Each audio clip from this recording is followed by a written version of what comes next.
जोहार नमस्कार दोस्तों।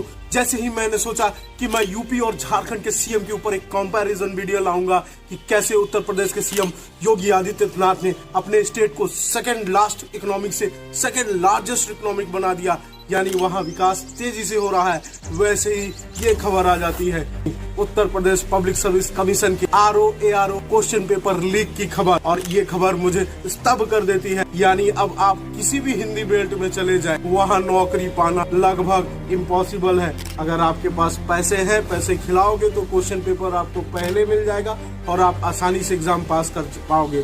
तो जी हाँ, आज हम जानेंगे UPPCS ROARO के प्रश्न पत्र लीक होने की खबर। तो चलिए शुरू करते हैं।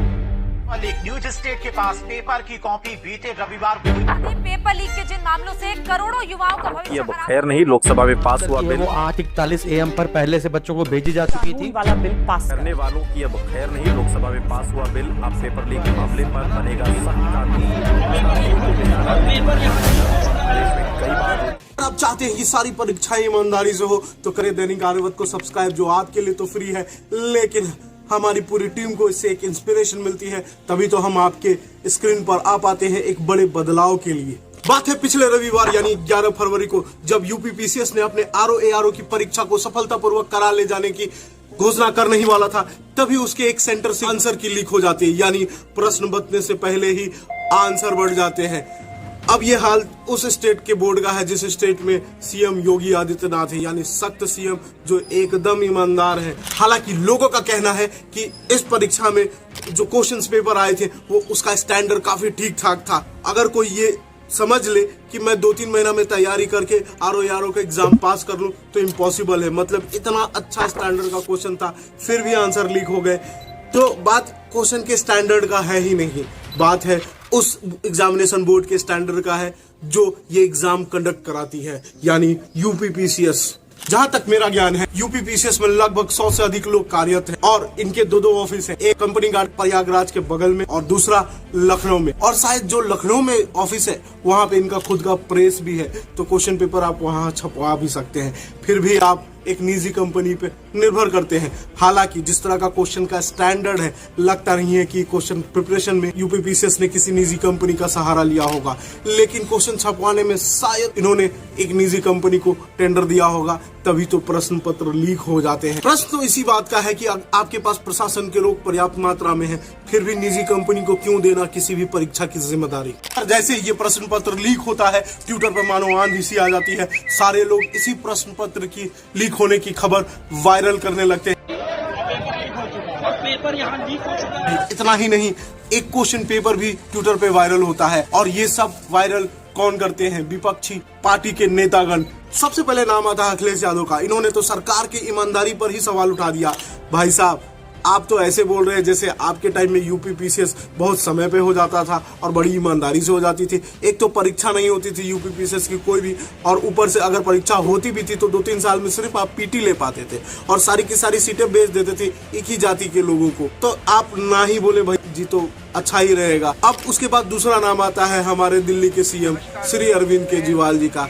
भाई साहब, आप मत बोलिए प्लीज।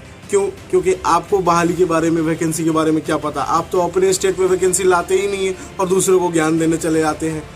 एक तो सरकार अभी मुसीबत में है, यानी प्रश्न पत्र लीक हुई है और सरकार इस पर त्वरित कार्रवाई करते हुए जांच बैठा रही है, तो कम से कम उनको उनके जांच का इंतजार तो कीजिए, अपनी राजनीति रोटी सेकना बंद कीजिए। अब इतना कुछ वायरल होने लगा तो UPPCS ने त्वरित कार्रवाई करते हुए एक इंटरनल जांच कमेटी बैठा दी और साथ ही साथ UP STF को अनुशंसा कर दी इस परीक्षा को जांच करने के लिए।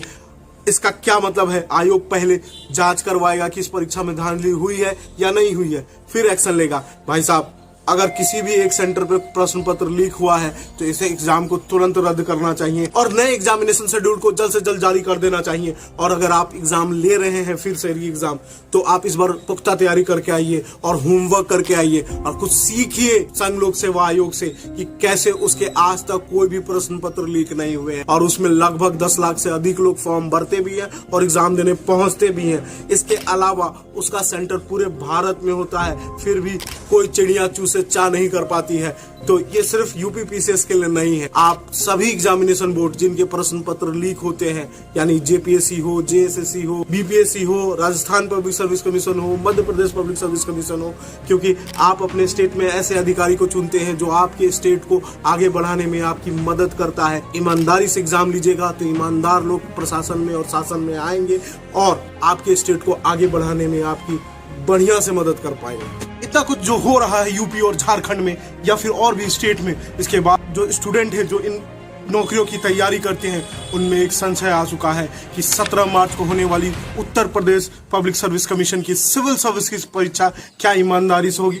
17 मार्च, शायद मैंने सही कहा 17 मार्च। 17 मार्च को तो झारखंड पब्लिक सर्विस कमीशन की भी सिविल सर्विसेज की परीक्षा है, यानी दोनों परीक्षा एक ही डेट में कैसे होगी, क्योंकि जो लोग जेपीएससी का फॉर्म भरते हैं वही लोग यूपीपीसीएस का भी फॉर्म भरते हैं, या फिर जो यूपीपीसीएस का फॉर्म भरते हैं वही लोग जेपीएससी का भी फॉर्म भरते हैं। तो दोनों एग्जाम एक ही दिन कैसे होगी।